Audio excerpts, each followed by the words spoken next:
YouTube channel medical and nurses. अब आज की क्लास में बात करेंगे कम्युनिटी हेल्थ नर्सिंग के ऐसे क्वेश्चंस की जो आपके अलग अलग एग्जाम्स में आपकी बहुत ही अच्छे से हेल्प करने वाले हैं। तो यहाँ पर जितने भी क्वेश्चंस आपको ऐड किए गए हैं वो आपको इस तरीके से लिए गए हैं कि आप हर एक एग्ज़ाम में किसी भी तरीके से कोई से भी एग्ज़ाम्स देते हैं, चाहे आप BFUHS का पेपर देते हैं, MP NHM का देते हैं या फिर 28 तारीख को MP ग्रुप 5 का स्टाफ नर्स का पेपर देते हैं।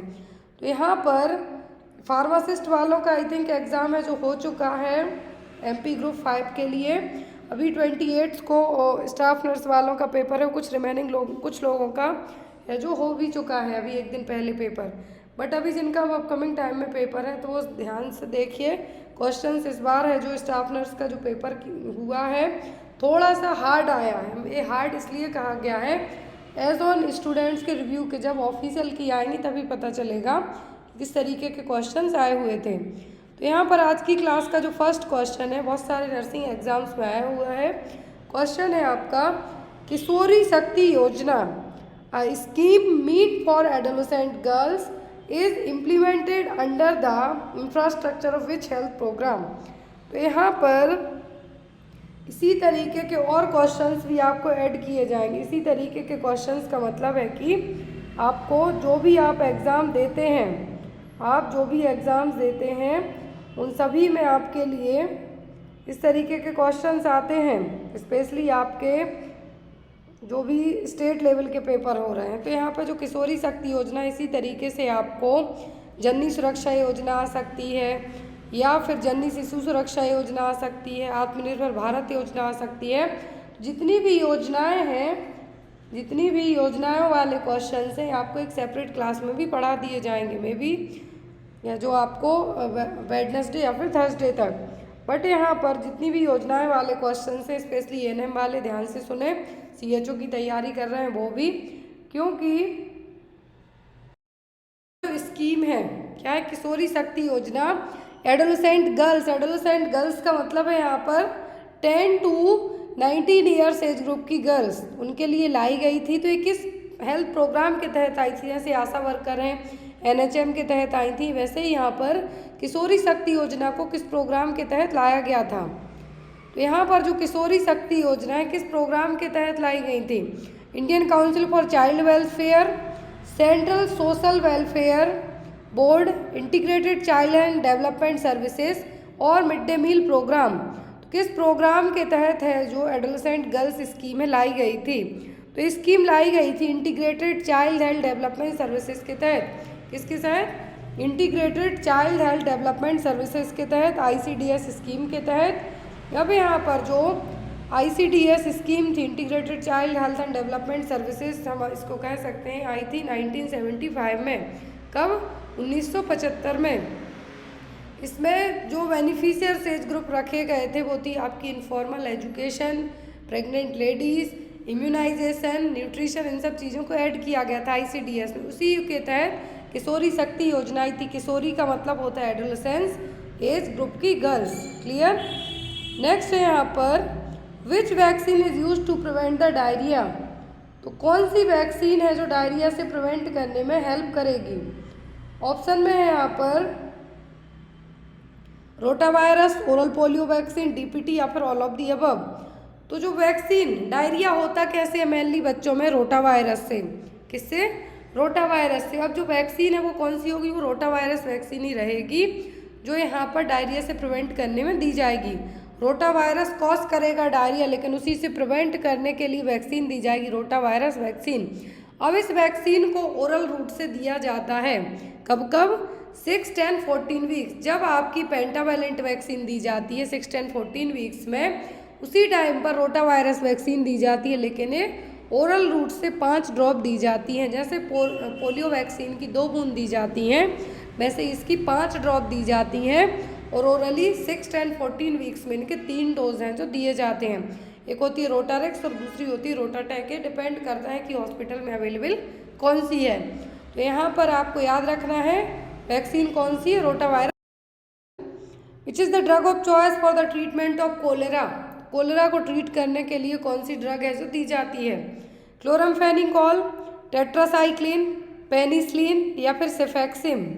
तो जो ड्रग ऑफ चॉइस है कोलेरा के लिए, कोलेरा में क्या होगा, आपको लूज मोशन होगा, विब्रियो कोलेरा इसके लिए कॉज करेगा। तो अब जो ड्रग ऑफ चॉइस कोलेरा में दी जाएगी, जिसको यहाँ पर आप क्या कह सकते हैं, कोलेरा को हैजा, क्या कहेंगे आप यहाँ पर इसको, हैजा। तो कोलेरा में जो मेडिसिन दी जाएगी वो क्या होगी, टेट्रासाइक्लिन, जो कि ड्रग ऑफ चॉइस के तौर पे यूज़ की जाएगी। यदि इनकेस टेट्रासाइक्लिन अवेलेबल नहीं है तब डॉक्सीसाइक्लिन भी काम में ली जा सकती है। एडल्ट का डोज होगा 500 mg BD। बच्चों का जिनकी उम्र 4 से 13 साल है, जिनकी उम्र 4 से 13 साल है उनको 125 mg, और जिनकी उम्र 4 साल से कम है उसको 50 mg BD है जो मेडिसिन दी जाएगी। क्लियर। यदि टेट्रासाइक्लिन की जगह एग्जाम में डॉक्सीसाइक्लिन रहे तो आप उसको भी मार्क कर सकते हैं। Next one is कीमोप्रोफाइलैक्सिस treatment in case of meningococcal meningitis. कीमोप्रोफाइलैक्सिस treatment के तौर पर यदि जो मेनिंगोकोकल मेनिंजाइटिस का केस है तो कीमोप्रोफाइलैक्सिस के तौर पर कौन सी मेडिसिन यूज़ की जाएगी, रिफाम्सिन, टेट्रासाइक्लिन, क्लोरोक्वीन या फिर पायरासिनामाइड। तो कीमोप्रोफाइलैक्सिस ट्रीटमेंट पूछा है किसके लिए, मेनिंगोकोकल मेनिंजाइटिस के लिए। तो जो ड्रग ऑफ चॉइस ली जाती है वो होती है रिफाम्सिन 600 mg BD फॉर 2 days। क्या है, रिफाम्सिन को है जो यूज़ किया जाएगा, जिसमें जो डोज होगा कितना होगा, 600 mg BD for 2 days। Clear. Next one is congenital rubella is diagnosed in infant with the help of which antibodies find in infant. तो बच्चों में कंजेनाइटल रूबेला डायग्नोज किया जा रहा है यदि बच्चा पैदा हुआ इन्फेंसी एज ग्रुप में, मतलब कि बच्चे में जो इन्फेंट है उसमें कौन सी एंटीबॉडी पाई गई है कि बच्चे को डायग्नोस हुआ है क्या, रूबेला, IgM, IgG, IgE या फिर IgA। तो जैसे ही प्रेगनेंसी कंसीव होती है उसके बाद जो टेस्ट किए जाते हैं, माँ के कुछ टेस्ट किए जाते हैं, ब्लड टेस्ट किए जाते हैं, स्कैनिंग की जाती है, तो उनमें से एक होती है कि रूबेला एंटीजन का पता करना, रूबेला एंटीबॉडी का पता करना। तो अब इन्फेंट में कौन सी एंटीबॉडी होगी जिससे पता चलेगा कि बच्चे को रूबेला है, तो होगा IgM। कौन सी, IgM, immunoglobulin M। Next is the drug of choice for the treatment of falciparum malaria. तो फाल्सीपैरम मलेरिया के लिए ड्रग ऑफ चॉइस क्या है, वैंकोमाइसिन, क्विनिन, क्लोरोक्वीन या फिर नन ऑफ दी अबव। तो फाल्सीपैरम मलेरिया के लिए ड्रग ऑफ चॉइस की बात की जा रही है तो वो है क्लोरोक्वीन। ये क्वेश्चन कई एग्जाम्स में आए भी हुए हैं कि फाल्सीपैरम मलेरिया के लिए ड्रग ऑफ चॉइस क्या है, तो वो है chloroquine. Next is disease which is known as barometer of social welfare. तो कौन सी डिसीज़ है जिसको बैरोमीटर ऑफ सोशल वेलफेयर कहा जाता है, टाइफॉइड, HIV, कोलेरा या फिर TB। Barometer of social welfare, तो बैरोमीटर ऑफ सोशल वेलफेयर जो डिसीज़ है वो कौन सी है, वो है आपकी ट्यूबरक्लोसिस और TB। कौन सी, ट्यूबरक्लोसिस और TB। Next is digoxin is not given when heart rate is. तो डिगॉक्सिन कब नहीं दी जाती है, जब क्या हो, हार्ट रेट बिलो 60 हो, बिलो 50, बिलो 80 या फिर बिलो 70। तो यहाँ पर डिगॉक्सिन को विथहेल्ड भी कर दिया जाता है। किसको, डिगॉक्सिन है जो कब नहीं दी जाएगी, मतलब कि विथहेल्ड कर दी जाएगी। तो डिगॉक्सिन को विथहेल्ड कब कर दिया जाएगा, जब पर्सन की हार्ट रेट और पल्स रेट बिलो 60 हो जाए। कौन सी, बिलो 60 हो जाए, तब है जो डिगॉक्सिन नहीं दी जाएगी। नेक्स्ट इज क्योंकि ऐसे केस में मान लीजिए पर्सन की हार्ट रेट बिलो 60 और डिगॉक्सिन दे दी तो और क्या होगी, और ज़्यादा डाउन जाएगी। तो ऐसे में पर्सन को डिगॉक्सिन नहीं दी जाएगी जो कि एक डिजिटालिस एजेंट है। डिगॉक्सिन की जगह एग्जाम में डिजिटालिस एजेंट पूछे तब भी आपका आंसर यही होना है। नेक्स्ट वन इज, और डिगॉक्सिन के आपको जो डिगॉक्सिन है इसकी टॉक्सिसिटी जरूर एग्जाम में आती है, किसकी, डिगॉक्सिन की। Next is antidote for overdose of warfarin. मान लीजिए इन केस पर्सन को वारफरिन का ओवरडोज हो गया है तो एज एन एंटीडोट के तौर पर क्या दिया जाएगा, ऑप्शन में विटामिन के, हेपेरिन, प्रोटामाइन सल्फेट या फिर एट्रोपिन सल्फेट। क्या देंगे यदि पर्सन में ओवरडोज हो गई हो वारफरिन। तो ऐसे केस में यदि पर्सन को वारफरिन ओवरडोज हो जाए तब आप क्या देंगे, विटामिन के।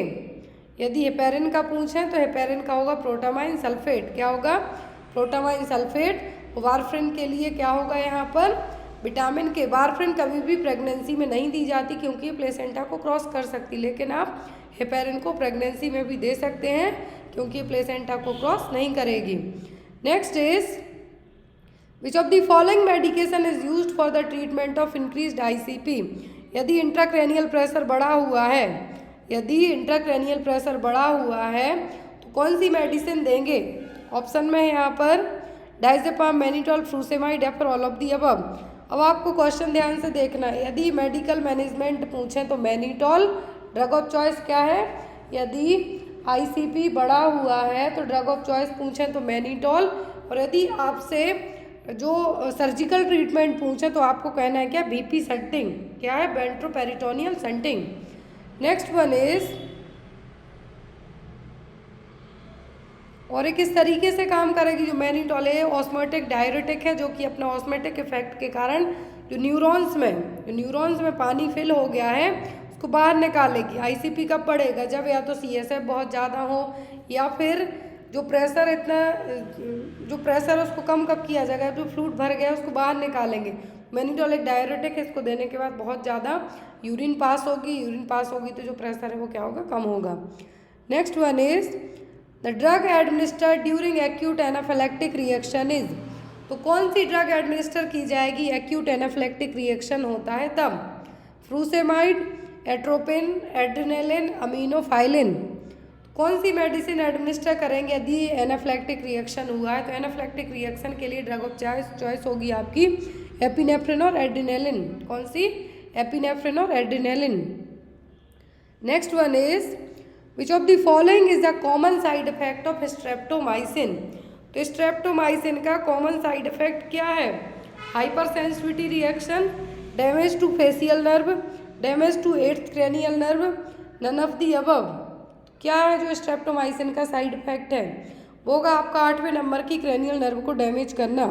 जितनी भी अमीनोग्लाइकोसाइड्स क्लास की ड्रग होंगी, यहाँ पे देखिए, चाहे स्ट्रेप्टोमाइसिन हो, जेंटामाइसिन हो, टोब्रामाइसिन हो, तो इनका जो एक कॉमन साइड इफेक्ट होता है वो यही है कि जो 8वें नंबर की आपकी वेस्टिबुलोकोक्लियर नर्व है वो क्या करेगी, डैमेज करेगी। और ये डैमेज होगी तो आपको दिखने के साथ साथ बॉडी बैलेंस में भी प्रॉब्लम होगी।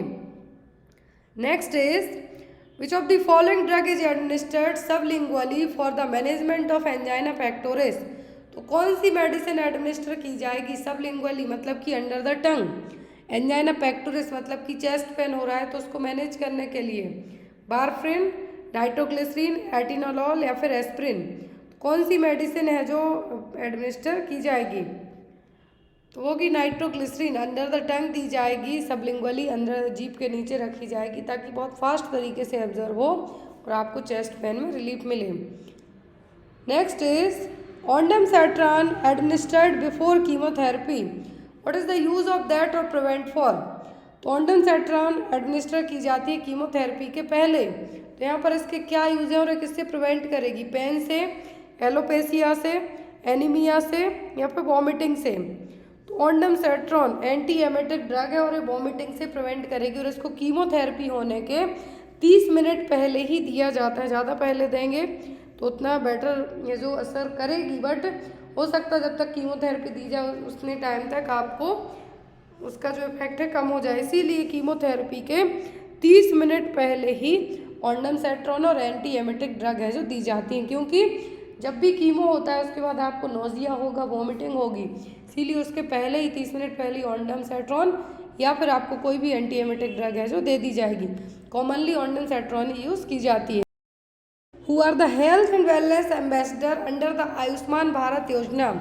आयुष्मान भारत योजना के तहत जो हेल्थ एंड वेलनेस एम्बेसडर है वो कौन होते हैं। Chosen the Asha worker, school teachers, multipurpose worker या फिर महिला आरोग्य समिति। तो कौन है जो हेल्थ एंड वेलनेस एम्बेसडर होंगे।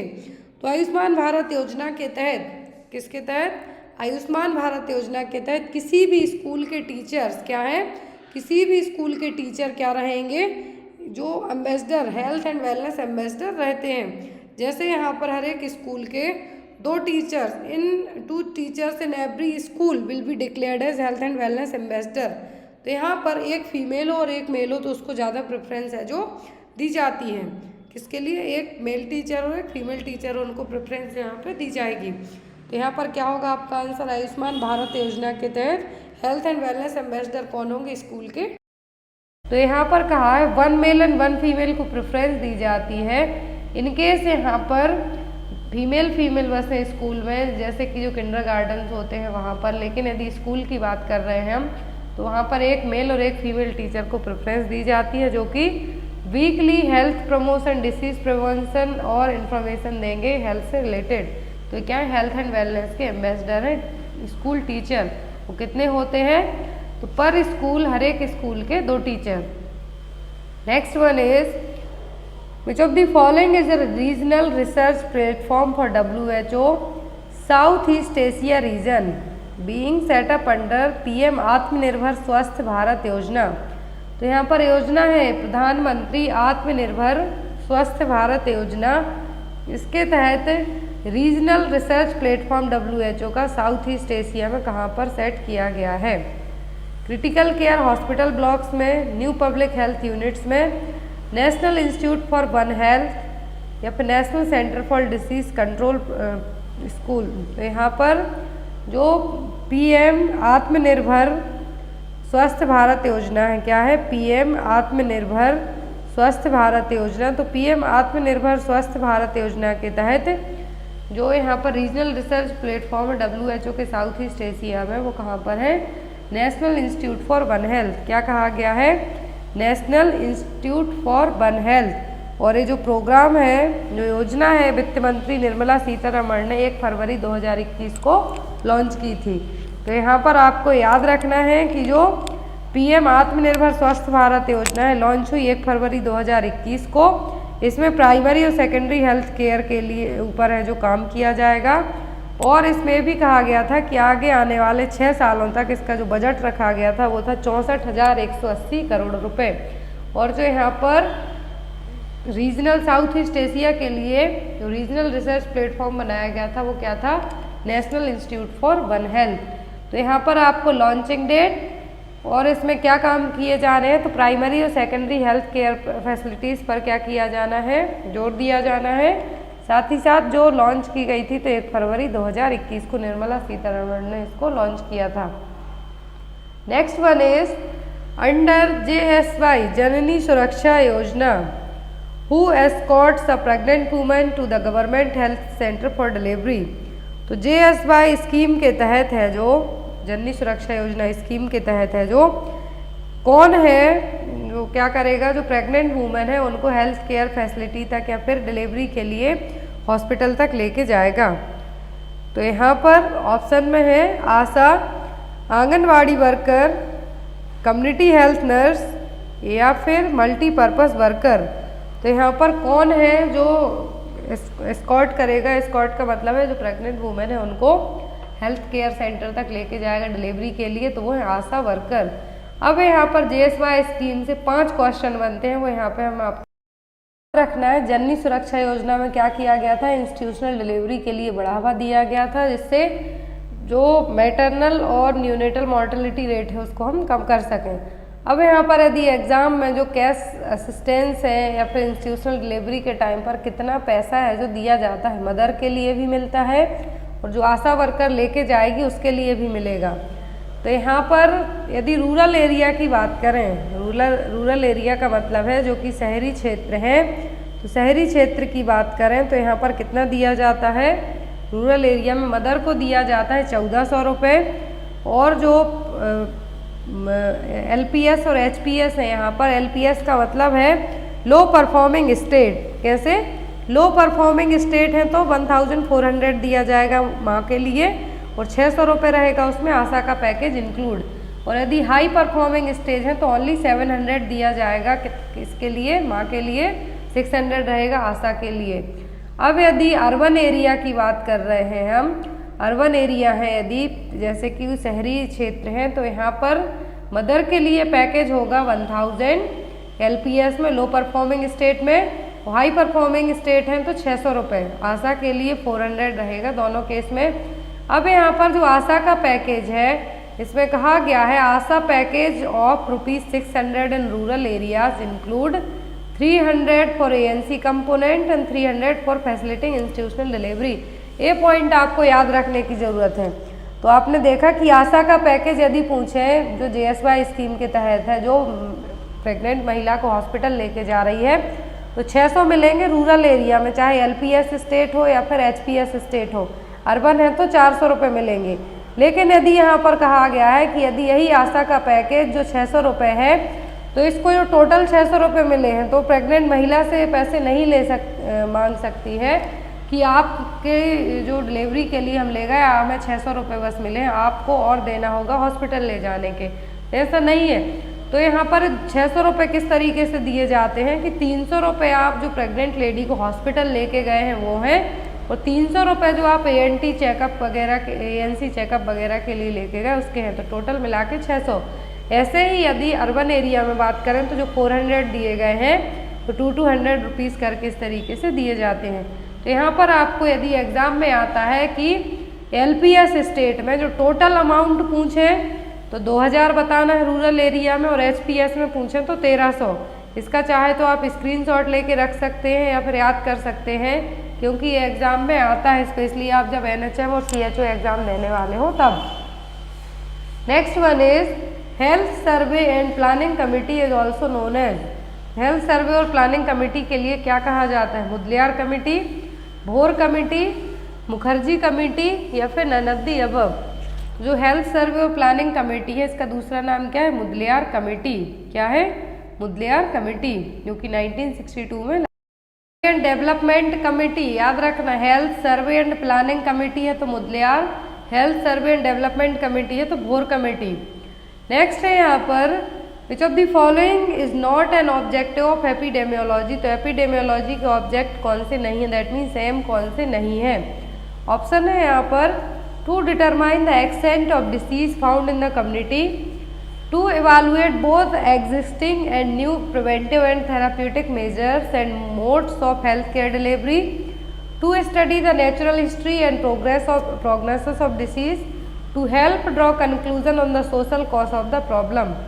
तो यहाँ पर ऑब्जेक्ट बताने हैं आपको कौन सा नहीं है एपिडेमियोलॉजी का। तो एपिडेमियोलॉजी में क्या किया जाता है, डिसीज़ क्यों हुई, क्या रीज़न है इसका, कैसे इसको प्रिवेंट कर सकते हैं, क्या थेरेप्यूटिक मेजर्स रहेंगे जिससे हम इसको ट्रीट कर सकते हैं, वो सब किस में आएंगे? एपिडेमियोलॉजी में। तो यहाँ पर एक्सटेंट ऑफ डिसीज़ की कम्युनिटी में किसके कारण हुई है, कैसे प्रिवेंट करें, कैसे ट्रीट कर सकते हैं हेल्थ केयर डिलीवरी सिस्टम में इसको, डिसीज़ की हिस्ट्री क्या रही है और प्रोग्नोसिस क्या है डिसीज़ की, तो सब आएंगे। लेकिन कंक्लूज़न है जो इसमें हम नहीं निकाल सकते हैं, क्या है? कंक्लूज़न नहीं निकाल सकते एपिडेमियोलॉजी में कि डिसीज़ इस तरीके से हुई है। वही हमारा कंक्लूज़न है कि कोई भी रिजल्ट है जो आप प्रेजेंट नहीं कर सकते, फाइनल रिजल्ट, वो क्या कहलाएगा यहाँ पर? Conclusion. Next and most important question, under vitamin A prophylaxis programme the amount of oral vitamin A solution administered to children 1 to 5 year is. यदि यहाँ पर स्पेसिफिक एज पूछे तब आपको अलग आंसर देना है, लेस देन 6 मंथ पूछे तो अलग, मोर देन 1 मंथ पूछे तो अलग, और 9 मंथ to 12 मंथ पूछे तो अलग। तो यहाँ पर क्वेश्चन है कि under vitamin A prophylaxis programme के तहत है जो ब्लाइंडनेस को कम करने के लिए प्रोग्राम लाया गया था, प्रिवेंट करने के लिए लाया गया था, तो विटामिन ए का कितना सोल्यूशन दिया जाता है ओरली, जो कि दिया जाता है ऑप्शन में 2 lakh unit every 6 month, 1 lakh unit every 6 month, 2 lakh unit every 1 year, या फिर 1.5 लाख यूनिट एवरी 1 ईयर। तो यहाँ पर जो विटामिन ए प्रोफाइलैक्सिस प्रोग्राम है, इसमें जो अमाउंट दिया जाता है विटामिन ए का, वो कितना होता है?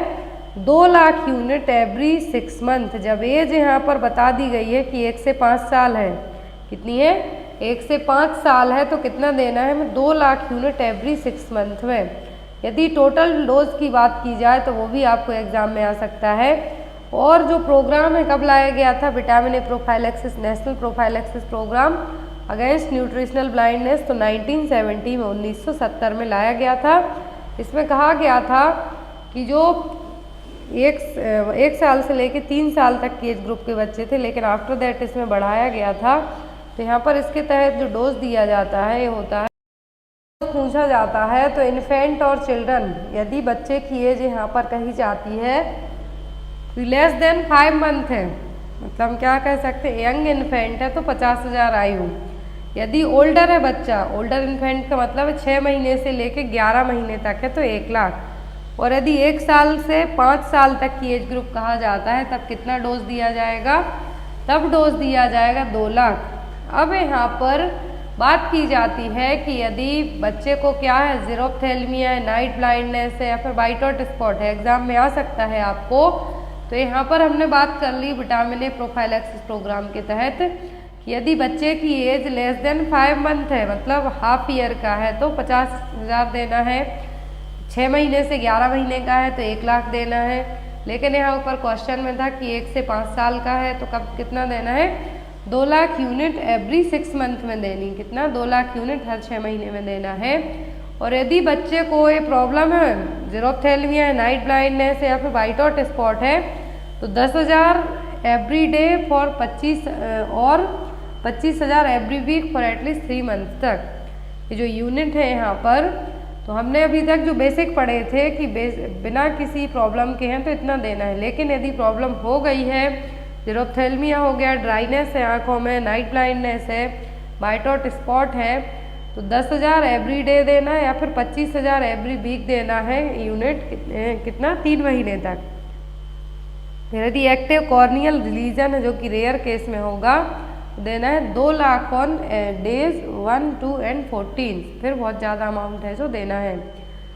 Next one is government of India adopted national nutrition policy in, तो इंडियन गवर्नमेंट ने नेशनल न्यूट्रिशन पॉलिसी को कब अडॉप्ट किया था, 1997, 1993, 1995 या फिर 1960 में। तो गवर्नमेंट ऑफ इंडिया ने नेशनल न्यूट्रिशनल पॉलिसी को अडॉप्ट किया था 1993 में। इसका हेडक्वार्टर पूछा जाता है नेशनल इंस्टीट्यूट ऑफ न्यूट्रिशन, तो कहाँ पर है, हैदराबाद में। कहाँ पर है national institute of nutrition, Hyderabad में। नेशनल न्यूट्रिशन पॉलिसी गवर्नमेंट ने अपनाई थी 1993 में। नेक्स्ट वन इज, और जो भी लोग पेपर देने वाले हो मैं बता दूं कि जो आपका जीके जीएस आने वाला है एट प्रेजेंट में जो भी चीज़ें हुई हैं उन्हीं में से आ गए। ऐसा नहीं कि आपको बाबा आदम के ज़माने का जीके रख दिया जाए, क्योंकि जो स्पेशली NHM CHO एग्ज़ाम होते हैं उनमें रिसेंट का ही पूछा जाता है। बट जो SGPGI है तो उसमें आपका 40 मार्क्स है नॉन नर्सिंग से, तो आपको उसके लिए भी अच्छे से प्रिपेयर करके रखना है। तो यहाँ पर क्वेश्चन है processing of sanitising and preserving the dead body from the decaying is, dead body को हमें गलने से या फिर सड़ने से बचाने के लिए प्रिजर्व करते हैं, सैनिटाइज करके रखते हैं, वो क्या कहलाता है, बायोप्सी, ऑटोप्सी, नेक्रोप्सी या फिर एम्बॉल्मिंग। तो यहाँ पर जो डेड बॉडी है आफ्टर 24 आवर के बाद डिके हैं जो सड़ना स्टार्ट हो जाती हैं, तो उससे बचाने के लिए क्या किया जाता है, प्रिजर्वेटिव्स लगा के सैनिटाइजिंग करके रखा जाता है। तो पूरी प्रोसेस क्या कहलाती है, एम्बाल्मिंग। क्या कहलाती है, एम्बाल्मिंग। जनरली जो जिन लोगों की बॉडीज़ को स्टोर करके रखा जाता है या फिर कुछ टाइम तक उनके फैमिली रिलेटिव्स मॉर्चरी में लेने नहीं जा पाते, कुछ भी रीज़न हो सकता है, या फिर पहचान नहीं हो पाती है, तो उस बॉडी को डिके होने से बचाने के लिए जो पूरी प्रोसेस की जाती है वो क्या कहलाती है, एम्बाल्मिंग। तो यहाँ पर बायोप्सी का मतलब होगा टिश्यू रिमूवल करना किसी डिसीज़ के एग्जामिनेशन के लिए। ऑटोप्सी की जाती है पोस्टमार्टम जिसको हम कहें, और यहाँ पर नेक्रोप्सी है जो पोस्टमार्टम से ही मिलता जुलता है यहाँ पर टर्म है, लेकिन इसमें एनिमल्स के लिए किया जाता है तो वो क्या है, नेक्रोप्सी, और यदि ह्यूमन बीइंग के लिए किया जाता है तो autopsy. Next one is according to new guidelines 2010 of ICMR what amount of iron is required daily for a pregnant lady. तो एक प्रेग्नेंट लेडी के लिए कितने अमाउंट की ज़रूरत पड़ेगी, किसकी, आयरन की, 20 mg per day, 30 mg per day, 35 mg per day या फिर 41 mg पर डे।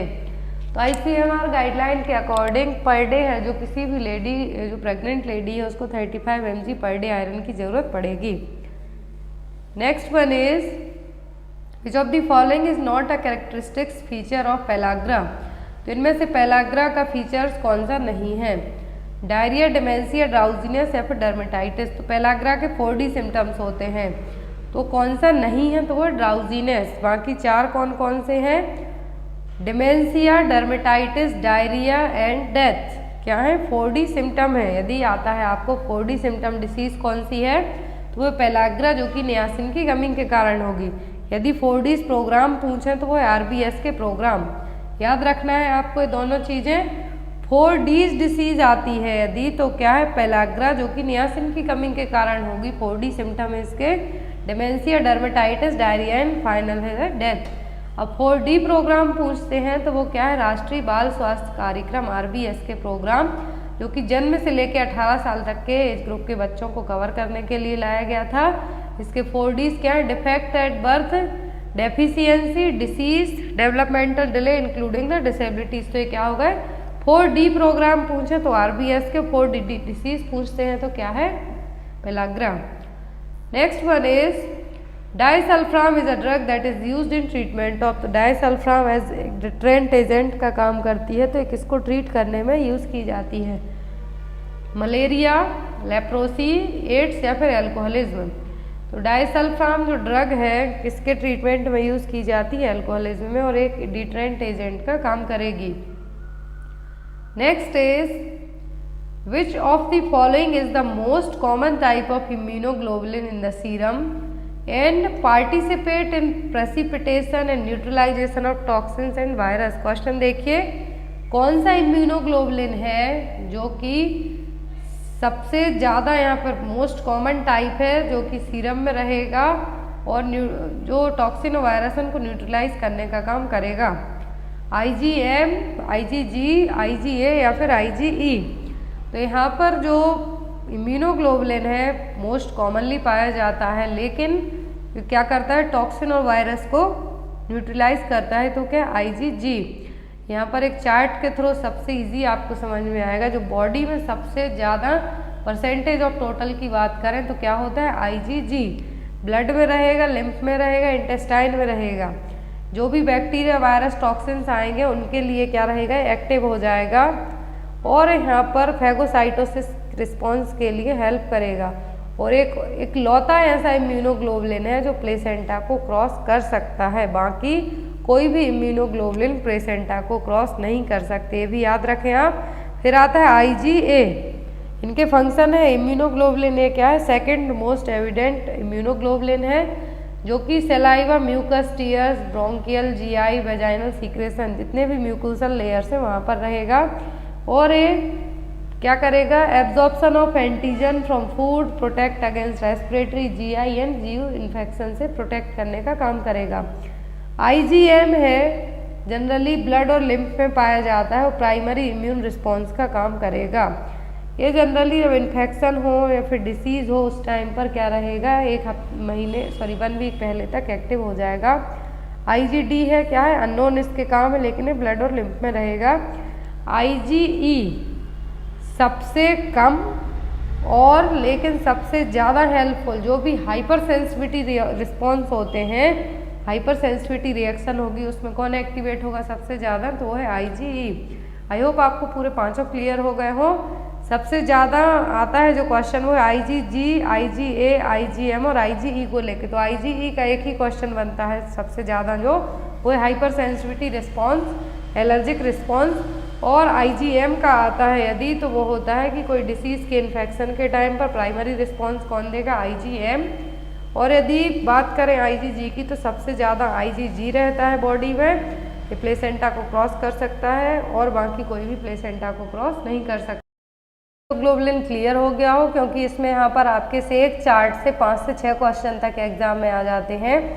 नेक्स्ट है यहाँ पर Hind Kushth Nivaran Sangh is a voluntary agency related to the disease.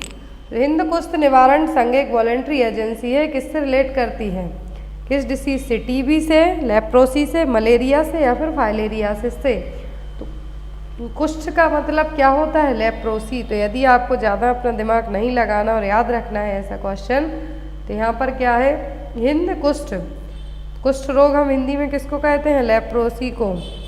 तो यहाँ पर जो आपका आंसर होगा वो क्या होगा, लेप्रोसी। और लेप्रोसी का दूसरा नाम क्या है, हैंसन्स डिसीज। MDT ट्रीटमेंट इसके लिए चूज़ किया जाता है, एग्जाम में आता है लेप्रोसी का ट्रीटमेंट MDT। और ड्रग ऑफ मेन चॉइस क्या है, वो dapsone.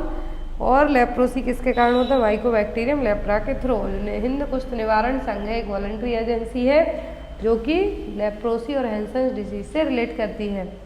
Next one is the colour of centre square in the vaccine vial monitor in a well stored polio vaccine should be. तो जो VVM का जो सेंटर में एक स्क्वायर बना होता है, तो यदि उसमें पोलियो वैक्सीन अच्छे तरीके से स्टोर है तो कौन सा कलर शो करेगा VVM? वाइट, वायलेट, ब्लू या फिर पिंक। जो वैक्सीन वायल मॉनिटर है, यदि पोलियो वैक्सीन प्रॉपर तरीके से स्टोर की गई है तो जो सेंटर स्क्वायर है वो किस कलर का होगा? वो होगा वाइट कलर का। ये देखिए यहाँ पर, यदि जो VVM है यहाँ पर वैक्सीन वायल मॉनिटर है, तो यहाँ पर क्या है, पोलियो वैक्सीन रखी गई है, तो यहाँ पर जो सेंटर स्क्वायर शो कर रहा है दैट मीन्स वैक्सीन क्या यूज़ करने लायक है। यदि जो यहाँ पर inner square is still lighter than the outer circle, तब भी हम क्या कह सकते हैं कि वैक्सीन को यूज़ कर सकते हैं। दोनों का जो कलर थोड़ा अलग हो रहा है, लेकिन जब ये जो कलर है, जो आउटर कलर है वायलेट कलर का होता है जनरली, और जो सेंटर स्क्वायर होता है वो वाइट कलर का होता है, तो ये वैक्सीन क्या यूज़ करने लायक है। सेकेंड स्टेज में क्या होगा कि जैसे जैसे टाइम निकलता है तो जो इनर स्क्वायर है वो तब भी क्या है, लाइटर है, मतलब दिख रहा है अच्छे से प्रॉपरली, तब भी यूज़ कर सकते हैं। लेकिन जब ये क्या हो जाए, पूरा सेम कलर हो जाए इनर और आउटर, तब हमें वैक्सीन को क्या करना, यूज़ नहीं करना है। डिस्कार्ड पॉइंट कहलाएगा ये। और लास्ट में इवन अंदर का कलर भी, जो सेंटर स्क्वायर है वो पर्पल कलर का, वायलेट कलर का हो जाए, आउटर कलर लाइटर हो जाए, तो वो क्या कहलाएगा कि वैक्सीन को थ्रू करने की कंडीशन है जो हो गई है और हमें वैक्सीन यूज़ नहीं करना है। तो ये चारों स्टेप याद रखना है। फर्स्ट में जो सेंटर स्क्वायर यदि पूरा वाइट है तो वैक्सीन को हम यूज़ कर सकते हैं। सेकंड में क्या रहेगा, थोड़ा हल्का वाइट होगा लेकिन तब भी यूज़ कर सकते हैं। लेकिन थर्ड में क्या आएगा, थर्ड फेज एक ऐसी फेज आएगी, थर्ड स्टेज, कि जो सेंटर स्क्वायर और जो आउटर सर्किल है वो दोनों सेम कलर के हो जाए। लास्ट में आएगा सेंटर स्क्वायर ज़्यादा वायलेट हो रहा है as compare to outer circle के, तब भी वैक्सीन को हमें डिस्कार्ड करना है। Next one is hyperthermia, hypothermia या फिर डिस्निया। एक चीज़ और मैं आपको बता दूं कि क्वेश्चन आपका सही रहेगा, लेकिन जो ऑप्शन है, ऑप्शन में आपको आंसर सही बताया जाएगा, बट जो 4 ऑप्शन है किसी किसी के 2 ऑप्शन ही मिले हैं, लेकिन जो सही आंसर वो यहाँ पे आपको ऐड किया गया है। तो जो डूबने वाला पेशेंट होता है और डूबने के कारण डेथ होती है, मेन वो होती है एस्फेक्सिया के कारण। किसके कारण? एस्फेक्सिया के कारण। नेक्स्ट था आपको question, for the sterilisation to operation theatre what gas और मेथड शुड बी यूज्ड। तो ओटी को स्टरलाइज करने के लिए कौन सी मेथड अपनाई जाती है? ऑटोक्लेविंग, फ्यूमिगेशन, रेडिएशन या फिर इरिगेशन। तो कौन सी मेथड अपनाई जाती है ओटी को स्टरलाइज करने के लिए? तो वो है फ्यूमिगेशन। कई बार आपको विथ मशीन के भी बताया गया है, फॉर्मेल्डिहाइड गैस है जो यूज़ की जाती है। नेक्स्ट वन है यहाँ पर आपको question, all are the non psychotic substance except. सभी नॉन साइकोटिक सब्सटेंस हैं किसी एक को छोड़कर। ऑप्शन में है आपको नार्कोटिक्स, ओपियोइड्स, एस्प्रिन या फिर मॉर्फिन। तो जो यहाँ पर नॉन साइकोटिक सब्सटेंस है वो सब हैं मॉर्फिन को छोड़कर। नेक्स्ट वन था आपको question, which cancer is most common in India. तो भारत में सबसे ज़्यादा कॉमनली होने वाला कैंसर कौन सा है? Breast cancer, cervical cancer, ovarian cancer या फिर यूट्रस। फीमेल्स में इंडिया में वो है ब्रेस्ट कैंसर। कौन सा? Breast cancer. नेक्स्ट वन है यहाँ पर आपका question, fast respiration is called. Fast respiration का मतलब क्या है? टेकिपनिया, ब्रेडिपनिया, इयोपनिया या फिर डिस्निया। डिस्निया का मतलब होगा ब्रीदिंग डिफिकल्टी। इयोपनिया का मतलब है कि नॉर्मल जो रेस्पिरेटरी पैटर्न है वो आपका। ब्रेडिपनिया का मतलब है लो ब्रीदिंग, क्लियर, लो रेस्पिरेटरी रेट। लेकिन फास्ट रेस्पिरेशन का मतलब होगा यहाँ पे tachypnoea. Next one is difference between systolic and diastolic pressure is called. तो सिस्टोलिक और डायस्टोलिक ब्लड प्रेशर के बीच का डिफरेंस क्या कहलाता है? ऑप्शन में था आपको pulse pressure, pulse deficit, cardiac output या फिर tidal volume. So according to यदि क्वेश्चन के आप जाते हैं तो आपको यहाँ पे डायरेक्ट रटा हुआ होना चाहिए कि सिस्टोलिक ब्लड प्रेशर को आप डायस्टोलिक ब्लड प्रेशर से माइनस करते हैं, systolic BP minus diastolic BP equal to pulse pressure. तो यहाँ पर यदि ऑप्शन आपको लगता है कि पल्स डेफिसिट नहीं था, कार्डियक आउटपुट नहीं था, टाइडल वॉल्यूम नहीं था, बट अकॉर्डिंग टू क्वेश्चन के आपका आंसर पल्स प्रेशर ही था। यदि आपको नॉर्मल पल्स प्रेशर पूछा है तो आप 120 माइनस 80 करके निकाल सकते हैं, या फिर इस तरीके से हो कि सिस्टोलिक और डायस्टोलिक प्रेशर के बीच का डिफरेंस क्या कहलाएगा, तो वो कहलाता है pulse pressure. Next one is what is the angle of Covid swap. तो जब आप कोविड का जो स्वैप कलेक्ट करते हैं ओरोफेरेंजियल वे से, तो यहाँ पर किस एंगल में कलेक्ट करेंगे, 70, 40, 60 या फिर 50। तो जो कोविड स्वैप कलेक्ट किया जाता है 70 डिग्री एंगल पे collect. Next one is X linked recessive inheritance disorder is. X linked recessive inheritance disorder कौन सा है, sickle cell anaemia, cystic fibrosis, Duchenne dystrophy disorder, या फिर नन ऑफ द अबव। ये क्वेश्चन आपको एटलीस्ट 10 बार पढ़ाया गया है, स्पेशली एक्स लिंक रिसेसिव वाला। तो यहाँ पर ये डचेन डिस्ट्रॉफी डिसऑर्डर, और ये आई थिंक यूपीसीएचओ के एग्जाम में भी आया हुआ था। जिन्होंने यदि प्रीवियस पेपर देखे होंगे यूपीसीएचओ के, उसमें आपको एक क्वेश्चन है जो आया हुआ था। Next one is for stabilize और immobilize hip in newborn using which aids. तो यदि आपको इमोबिलाइज करना है न्यूबॉर्न बेबी में हिप, या फिर स्टेबलाइज करना है, तो यहाँ पर कौन सा एड आप अपनाएंगे या फिर कौन सा मेथड अपनाएंगे, हेलो वेस्ट। तो ये हेड के लिए होता है, हिप स्पाइका कास्ट या फिर स्केलेटन ट्रैक्शन या फिर नन ऑफ द अबव। तो हिप स्पाइका कास्ट है जो यूज़ की जाती है मोबिलाइज करने के लिए, हिप के लिए, स्पेशली न्यूबॉर्न बेबीज़ में। Next one is primary care of patient of hookworm infestation. तो यदि किसी पेशेंट को हुकबॉर्न इन्फेस्टेशन है तो कौन सी प्राइमरी केयर दी जाएगी, एल्बेंडाजोल, पेंटोप्रोजोल, पेनिसिलिन या फिर एनिटिडिन। सबको पता है हुकबॉर्न इन्फेस्टेशन के लिए एंटी हेलमिंथिक मेडिकेशन है जो फर्स्ट प्राइमरी वेस्ट पे यूज़ की जाएंगी, कृमिनाशक दवाएं, वो है यहाँ पे आपकी albendazole. Clear. Next one is best method to detect कोविड-19। तो कोविड-19 के लिए बेस्ट मेथड कौन सी है, sputum test, reverse transcriptase polymerase chain reaction test और RT-PCR, यूरिन टेस्ट या फिर शुगर टेस्ट। तो कोविड-19 को कंफर्म करने के लिए जो बेस्ट मेथड होती है वो होगी RT-PCR टेस्ट। कौन सा, RT-PCR test. Next one is location of taking sample with help of swab for कोविड-19। तो कोविड-19 वाले पेशेंट का जो आप स्वैब कल्चर करते हैं तो यहाँ पर कैसे करेंगे, फेरिंग्स से, ओरोफेरिंग्स से, लैरिंगोफेरिंग्स से या फिर माउथ से।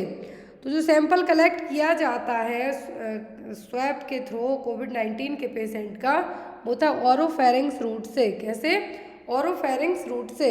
यदि आपको ऑप्शन में नेजोफेरिंग्स रहा हो तो आप उसको मार्क कर सकते हैं, बट बहुत सारे लोगों का कहना है कि नेजोफेरिंग्स था ही नहीं ऑप्शन में, तो यहाँ पे आपका आंसर ओरोफेरिंग्स रहेगा। Next one is bearing down reflex comes from which stage. तो बियरिंग डाउन रिफ्लेक्स किस स्टेज में आएगा, फर्स्ट, सेकंड, थर्ड या फिर फोर्थ स्टेज। यहाँ पर लेबर की स्टेज की बात की जा रही है, first, second, third, fourth stage. तो फर्स्ट स्टेज में तो सर्विक्स डायलेट ही होती है, तो सेकंड स्टेज में जब बेबी पुश करने के बाद जो नीचे की तरफ आएगा, उनको बाहर निकलने वाला होगा, वो स्टेज कहलाएगी बियरिंग डाउन। और बियरिंग डाउन रिफ्लेक्स देखने को मिलेगा सेकंड स्टेज ऑफ लेबर में, थर्ड में प्लेसेंटा बाहर आएगा। Next one is which of the following is not the part of third stage. Third stage of labour का कौन सा पार्ट नहीं है, controlled cord traction, fundal massage, gravity manipulation of placenta या फिर एडमिनिस्ट्रेशन ऑफ ऑक्सीटोसिन। तो यहाँ पर कॉर्ड ट्रैक्शन को कंट्रोल किया जाता है थर्ड स्टेज में, फंडल मसाज की जाती है ताकि प्लेसेंटा बाहर आ जाए और PPH को आप प्रिवेंट कर सकें, ग्रेविटी मैनिपुलेशन ऑफ प्लेसेंटा ये भी किया जाएगा। लेकिन ऑक्सीटोसिन तो इनिशियली ही दे दिया जाता है, इवन फर्स्ट स्टेज के पहले ही जब जो कॉन्ट्रैक्शन आना स्टार्ट होते हैं, यूट्राइन कॉन्ट्रैक्शन, उस टाइम पर ही दे दिया जाता है ऑक्सीटोसिन। तो यहाँ पर आपका आंसर क्या होगा, administration of oxytocin.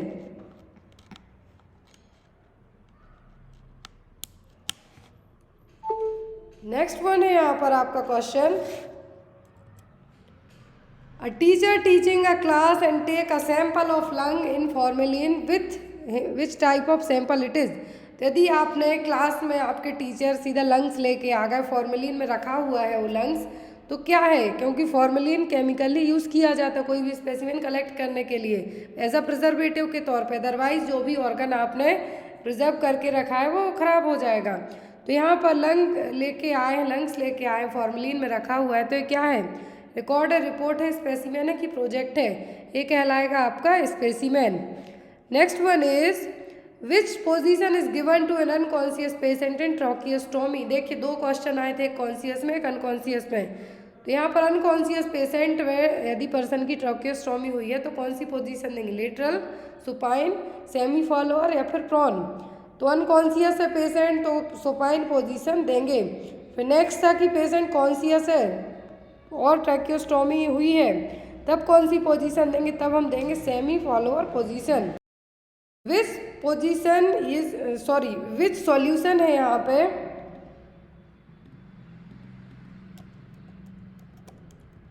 Which solution is use to clean a trolley of a COVID ward. COVID ward में यदि जो ट्रॉली रखी हुई है आपकी मेडिकेशन की, तो आप किस सॉल्यूशन से क्लीन करेंगे, 5% सोडियम हाइपोक्लोराइड से, डेक्सट्रोज से, लिंगल लैक्टेट से कि डिटॉल से। तो कोविड-19 का कोई भी आइटम होता है वो जनरली सोडियम हाइपोक्लोराइड से ही क्लीन किया जाता है। Next one is what is secreted by intrauterine device. जो इंट्रायूट्राइन डिवाइस होती है क्या सीक्रेट कर दी है, एस्ट्रोजन, प्रोजेस्ट्रॉन, लेवोनोजेस्ट्रॉल या फिर टेस्टोस्टेरोन। लेवोनोजेस्ट्रॉल तो आइकेन, आईपिल या फिर माला एन माला डी में रहेगा, लेकिन जो आईयूसीडी रिलीज करती है वो होता है प्रोजेस्ट्रॉन। क्या है, प्रोजेस्ट्रॉन, जो कि प्रोजेस्टासेट हो गया, एलएनजी मेरेना हो गया, सब क्या रिलीज करती हैं, progesterone hormone. Next one is barrier method used in male patient. Male patient में कौन सी बैरियर मेथड यूज़ की जाती है, डायफ्राम, जेली, आईयूसीडी या फिर कॉन्डोम। तो मेल पेशेंट में बैरियर मेथड पूछी है तो वो होगी कॉन्डोम, फीमेल में पूछते तो diaphragm. Next one is HIV patient is to advised all except. तो HIV पेशेंट के लिए सभी चीज़ें एडवाइस की जाएंगी किसी एक को छोड़कर।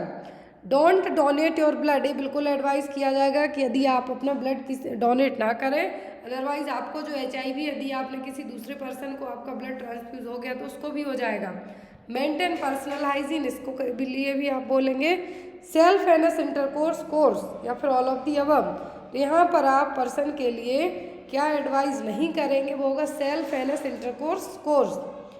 Next one is the angle used to insert Guedel's oropharyngeal airway. तो गॉडल ओरोफेरेंजियल एयरवे जब यूज़ किया जाता है कितनी डिग्री एंगल पे इंसर्ट किया जाता है, 180, 70, 60 या फिर 45। तो यहाँ पे आप एक चीज़ याद रखें, जो गॉडल्स और ओरोफेरेंजियल एयरवे है इसको इंसर्ट करने के बाद 180 डिग्री पे घुमाया जाता है, इसीलिए यहाँ पे आपका आंसर क्या होगा 180 degree. Next one is how to give CPR to 9 month old. 9 महीने के बच्चे को CPR आप कैसे देंगे, by fist, by 2 fingers, by hands या फिर बाय 2 हैंड्स। तो 9 महीने का बच्चा है यदि तो उसको CPR आप देंगे 2 फिंगर्स के थ्रू, कैसे, by the 2 fingers. Next one is which vitamin is antioxidants. तो कौन सा विटामिन है जो कि एक एंटीऑक्सीडेंट्स है, विटामिन A, D, E या फिर B। तो विटामिन E कहलाएगा आपका एंटीऑक्सीडेंट विटामिन, कौन सा, vitamin E। Next one is intraocular pressure measured by which instrument. तो IOP किससे मेजर किया जाता है, टोनोमेट्री से, ऑप्थेल्मोस्कोपी से, लैरिंगोस्कोपी से या फिर none of the above. Otoscope भी यहाँ पे हो सकता है जो आपके कान को चेक करने के लिए यूज़ किया जाता है, लेकिन इंट्राओक्यूलर प्रेशर पूछा है आँखों का प्रेशर तो टोनोमेट्री से चेक किया जाएगा। Next is which muscle is involuntary and non striated. तो इस क्वेश्चन में बहुत सारे लोग कंफ्यूज हैं, किसी का कहना है स्ट्रिएटेड था, किसी का कहना है कि नॉन इनवॉलेंट्री था। तो यहाँ पर एज एन इस क्वेश्चन के आपका आंसर होगा स्मूथ मसल, क्या होगा, smooth muscles. Next is polysaccharides. तो पॉलीसैकेराइड्स कौन से हैं, लाइपेस, फ्रक्टोज, ग्लूकोज या फिर सेल्यूलोज। तो पॉलीसैकेराइड क्या है, पॉलीसैकेराइड इनमें से सेल्यूलोज। पॉलीसैकेराइड जो कि कार्बोहाइड्रेट है, इसमें जैसे कि स्टार्च हो गया, सेल्यूलोज हो गया और ग्लाइकोजन हो गया। बट एज एन ऑप्शन में आपके पास क्या है, सेल्यूलोज है। सेल्यूलोज की जगह यदि स्टार्च रहा हो तो आप उसको मार्क कर सकते थे, या फिर ग्लाइकोजन रहा हो तो उसको भी मार्क कर सकते हैं। बट एज एन आप सभी के कमेंट्स के अकॉर्डिंग जो क्या था कि ऑप्शन में सेल्यूलोज था, तो आपका सेल्यूलोज भी सही है। Next one is a mother felt in second trimester of pregnancy. तो प्रेगनेंसी के सेकेंड ट्राइमेस्टर में माँ क्या फील करेगी? क्विकनिंग, लाइटनिंग, गॉडल साइन, या फिर नन ऑफ द अबव। तो सेकेंड ट्राइमेस्टर में 18 से 20 वीक की प्रेगनेंसी में, जनरली ये ड्यूरेशन अलग अलग होता है, यदि एज एन एग्जाम में आता है तो ओनली 20 वीक में, 20 वीक में क्विकनिंग फील होगी। तो यहाँ पर सेकेंड ट्राइमेस्टर में पूछा है, तो ये क्या है? क्विकनिंग। जो माँ को अपने बेबी के फर्स्ट फीटल मूवमेंट फील होते हैं वो कहलाएगा quickening. Next one is which is a tocolytic agent. तो जो टोकोलाइटिक एजेंट का क्वेश्चन है, यहाँ पर जो ऑप्शन है उतना कंफर्म नहीं है। क्या है? ऑप्शन उतने कंफर्म नहीं है, लेकिन जो टोकोलाइटिक एजेंट होते हैं, ऐसी मेडिकेशन होती हैं कि यदि प्रीटर्म लेबर आ रहा है तो उसको थोड़ा सा डिले किया जा सके, वो कहलाते हैं टोकोलाइटिक एजेंट्स। अब यहाँ पर यदि ऑप्शन में आपको फेनिटॉइन, लेविट्रिनॉल, पीसीएम था, तो यहाँ पर जो आंसर होगा आपका वो क्या होगा? लेविट्रिनॉल। और टोकोलाइटिक्स ऐसे ड्रग्स हैं जो कि क्या करेंगे, थोड़ा आपके यदि प्रीटर्म लेबर्स आ रहे हैं तो उसको पोस्टपोन करने का काम करेंगे।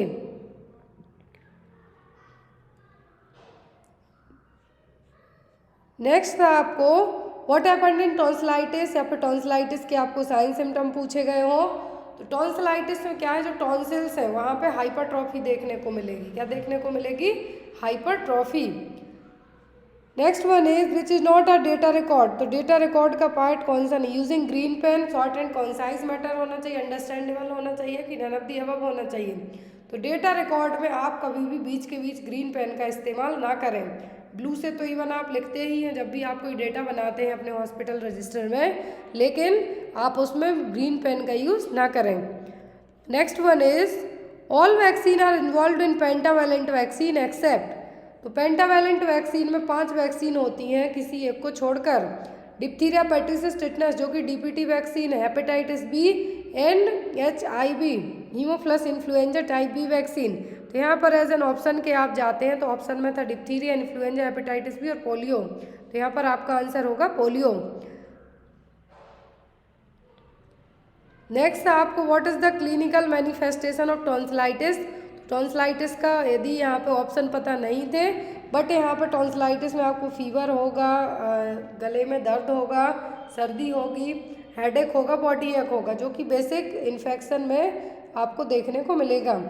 Next one is which condition cover cervical ओस कम्प्लीटली। तो कौन से केस में सर्वाइकल ओस पूरे तरीके से कंप्लीट रहेगा?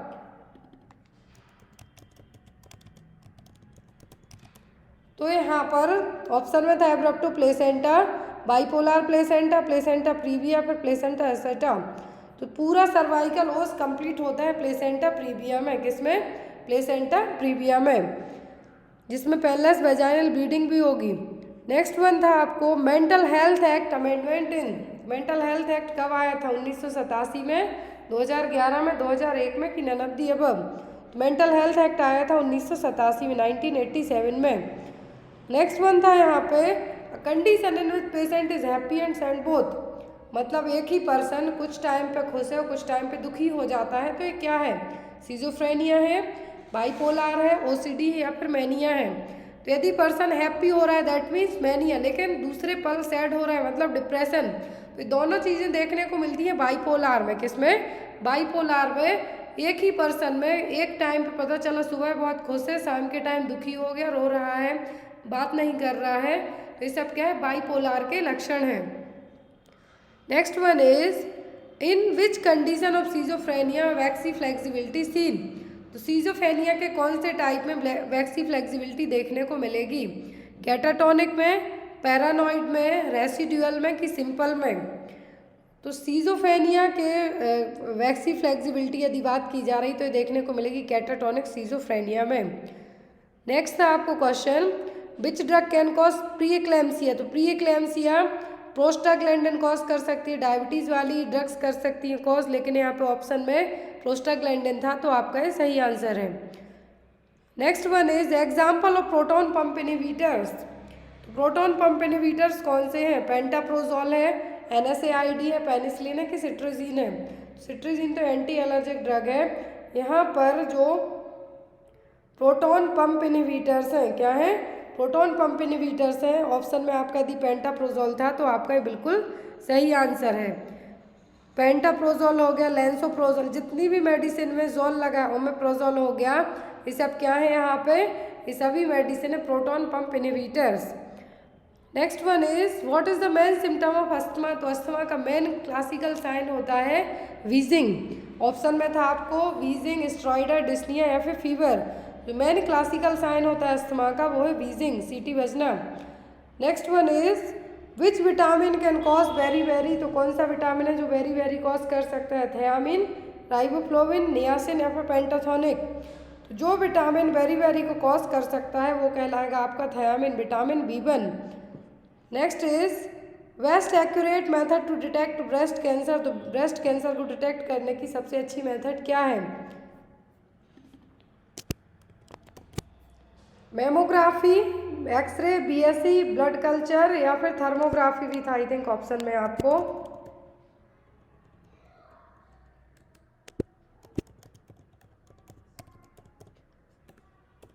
तो यहाँ पर बेस्ट मेथड होती है ब्रेस्ट कैंसर को डिटेक्ट करने की मेमोग्राफी। क्या है? मेमोग्राफी। ऑप्शन में mammography, X-ray, breast self examination या फिर thermography. Next is in tuberculin test PPD inserted in which side. Tuberculin test हो या फिर माउंटेक्स टेस्ट हो, दोनों के एक ही नाम है जो कि TB को डायग्नोस करने के लिए यूज़ किया जाता है टेस्ट। तो ट्यूबरक्लिन टेस्ट में जो प्रोटीन डेरिवेटिव्स इंसर्ट किए जाते हैं वो किस रूट से किए जाते हैं? इंट्रामस्कुलर, इंट्राडर्मल, सबक्यूटेनियस की इंट्रावीनस। तो ट्यूबरक्लिन टेस्ट में PPD इंसर्ट किया जाता है इंट्राडर्मल रूट से। किस रूट से? इंट्राडर्मल रूट से। नेक्स्ट है आपको what is the full form of BED। तो ABC एनालिसिस में जो इन्वेंट्री कंट्रोल VED का फुल फॉर्म होता है vital, essential and desirable. Next है यहाँ पर, तो यहाँ पे इतने ही क्वेश्चंस थे। आई होप आपको जो क्वेश्चन पेपर जैसे जैसे मेरे पास और क्वेश्चंस अवेलेबल होते जाएंगे वो आज रात तक आपको सभी कंप्लीट करवा दिए जाएंगे। Thank you for watching us, bye bye, take. Next question है what are the 6 killer disease against which immunization provide the protection. 6 killer disease है जिनके अगेंस्ट इम्यूनाइजेशन भी किया जाता है। कौन सी हैं? Polio, diphtheria, pertussis, tetanus, TB, measles. Measles, mumps, rubella, TB, polio, hepatitis B या फिर diphtheria, pertussis, tetanus, polio, meningitis या फिर none of the above. 6 killer disease की बात हो रही है। कौन सी 6 किलर डिसीज? तो अब 6 किलर डिसीज़ में आपकी जो डिसीज़ है जिनके लिए वैक्सीन किया जाता है, जिनके लिए वैक्सीन किया जाता है तो वो कौन सी हैं? Polio, diphtheria, pertussis, TB, tetanus and measles. कौन सी? Polio, diphtheria, pertussis, tetanus, TB, measles. ये 6 किलर डिसीज़ हैं जिनके लिए क्या किया जाता है? यहाँ पे वैक्सीन किया जाता है। तो यहाँ पर आपका आंसर क्या होगा? और यूनिसेफ ने, यूनिसेफ के तहत WHO का जो एक्सपेंडेड प्रोग्राम था इम्यूनाइजेशन को लेके, और यूनिसेफ के तहत जो UCI है चाइल्डहुड इम्यूनाइजेशन, उसके तहत जो 6 किलर डिसीज़ हैं वो कौन सी हैं? Measles, poliomyelitis, diphtheria, pertussis, tetanus and TB। In 6 killer disease के अगेंस्ट है जो क्या किया जाता है? वैक्सीन तो सभी के लिए दिया जाता है, लेकिन जो 6 किलर डिसीज़ हैं, 6 किलर डिसीज़ हैं यहाँ पर वो कौन सी हैं? वो यही हैं measles, polio, diphtheria, pertussis, tetanus and TB। Next is which milk more satisfy the babies hunger. तो बेबी की हंगर को कौन सेटिस्फाई करेगा? मतलब यदि बच्चे को भूख लगी होगी तो कौन है जो यहाँ पर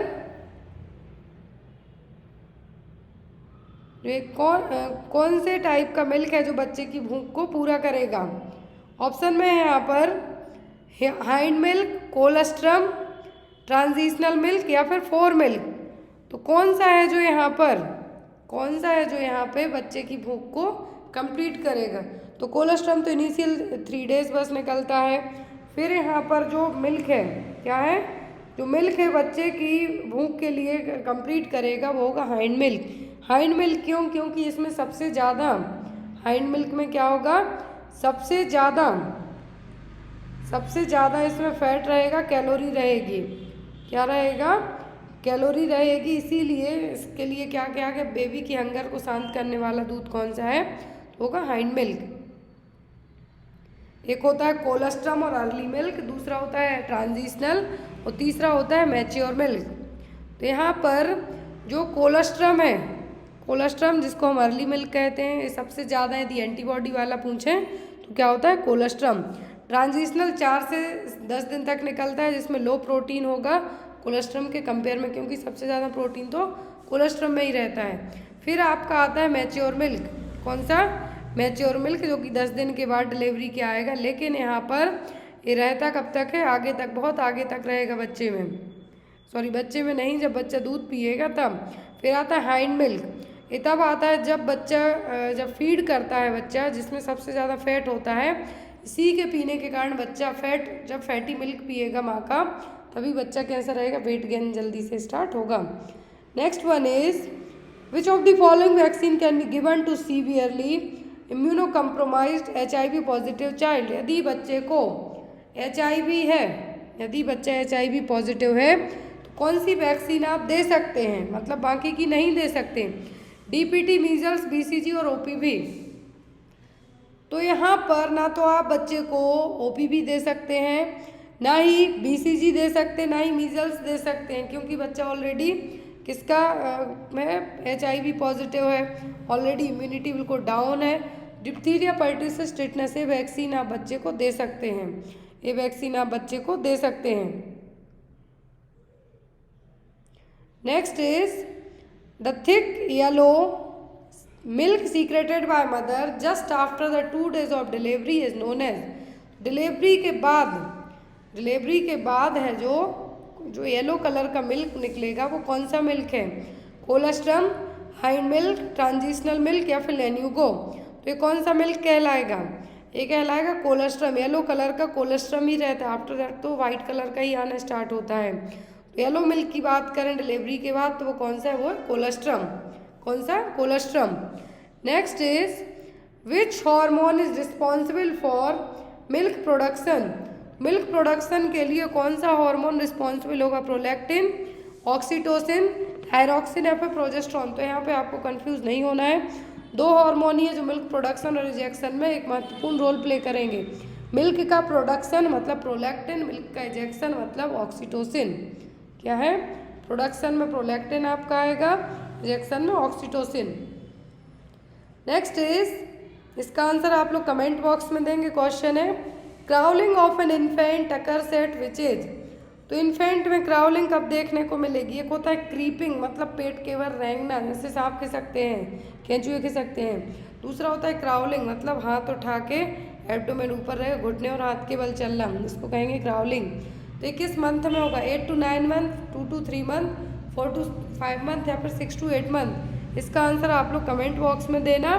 और जिनका भी अलग अलग डेज में MP ग्रुप 5 के पेपर होते जा रहे हैं, तो आज मेरे पास कुछ क्वेश्चंस अवेलेबल हुए हैं जो आपको कल मॉर्निंग में अपडेट कर दिए जाएंगे। तो आप लोग ज़रूर इस क्लास को देखना। Thank you for watching us. Bye bye, good night, take care.